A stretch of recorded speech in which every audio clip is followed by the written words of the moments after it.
Episode 3, Codename B. In the video chat, the man squinted his eyes. Daniel Brown, a doctor who traveled all over the country, had excellent medical skills and a strange temper. He traveled around the world to treat the poor. This time, there was a terrorist attack in the Middle East, so he immediately took his medical kit there to help. Bessie only knew that he was a doctor. He also didn't know much about her, except the fact that she was a hacker. Although they had a secret relationship, they never asked each other about anything other than what was known to them. I'm okay. Daniel bit the cigarette in his mouth, took out another phone, and checked the email Bessie had sent him. He said vaguely, Little friend, don't worry about it. I'll find someone to solve it. Daniel finished reading the information and calmly put his phone back in his pocket. Do we know why? Bessie put her cup on the table. Daniel nodded casually.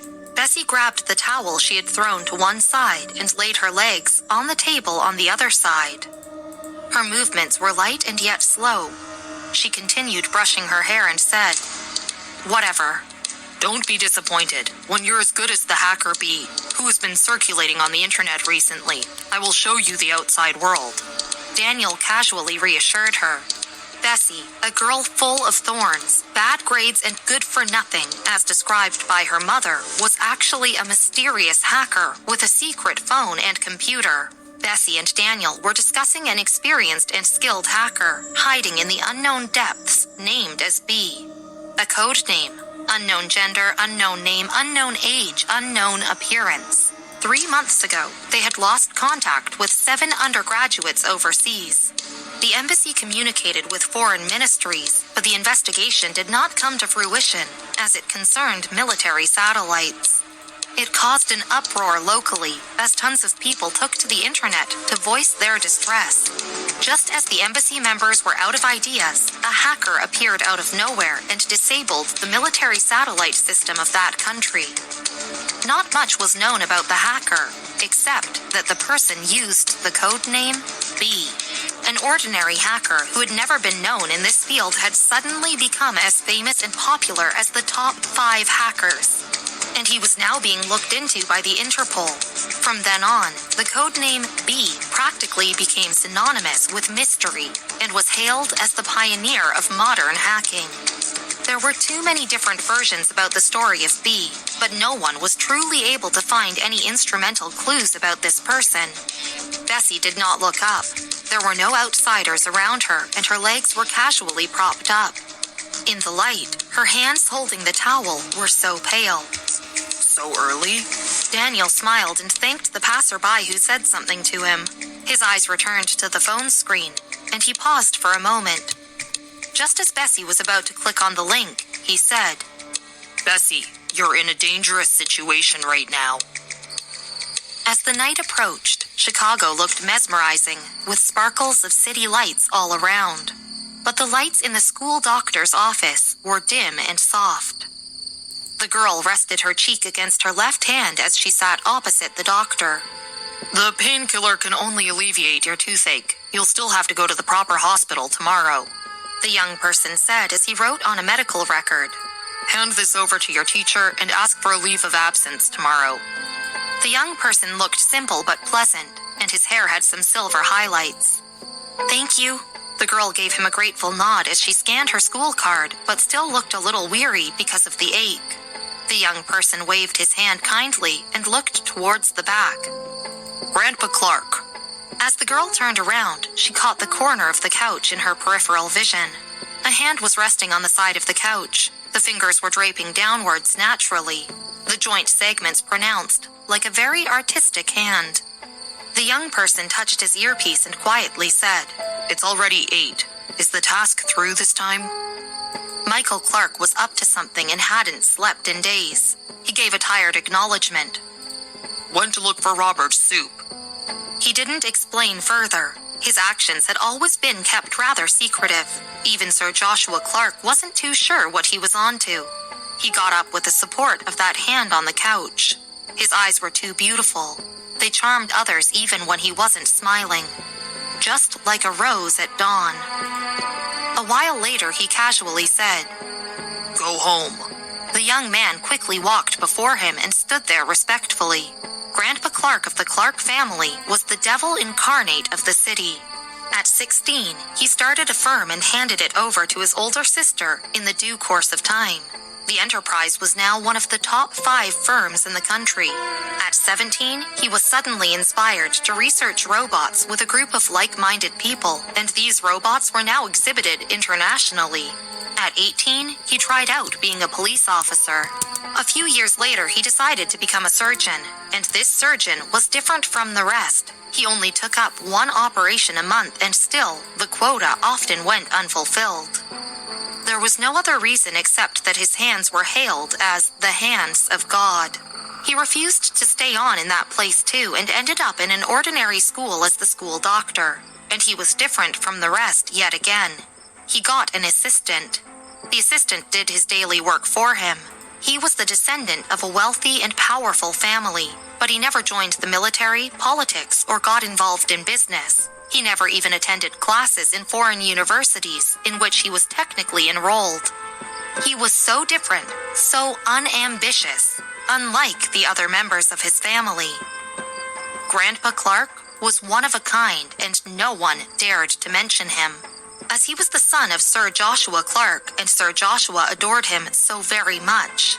Not many in the city or even in the family knew why Sir Joshua, who had been so strict his whole life, could adore this son who had no ambition to better himself.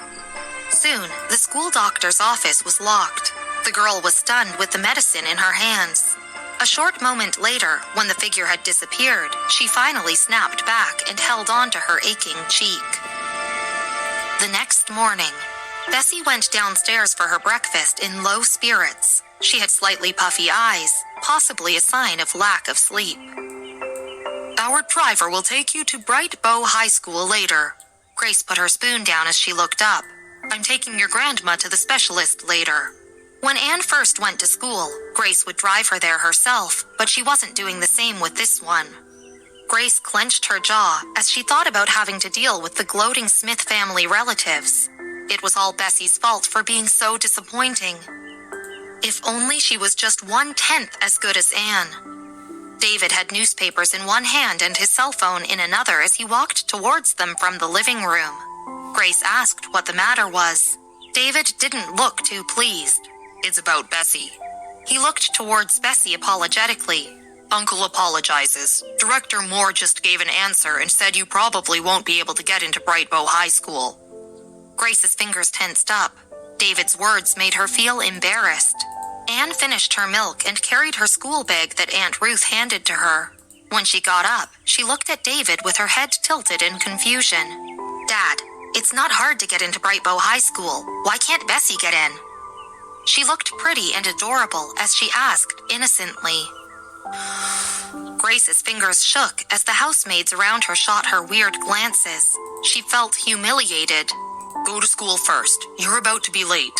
David looked towards Anne, a little helplessly. Then he turned towards Bessie. "Uncle is at fault. The teachers at Bay Ridge High School aren't any worse than Bright Bow High Schools. Right, Anne?" Anne let out a little laugh as she nodded and got ready to leave. Bessie was still in a rather foul morning mood, but thankfully she wasn't hot-tempered. She kept her head low as she chewed her bread. "Well, I shouldn't trouble my uncle any further." She seemed to be stifling some emotions and yet spoke with a casual loafing tone. "I have a recommendation letter from the principal at Bright Bow High School." David had looked through Bessie's records before. According to him, this girl was simply a mess. Her grades were the worst in school. She'd gotten into fights countless times, and the gap year she took was for no valid reason.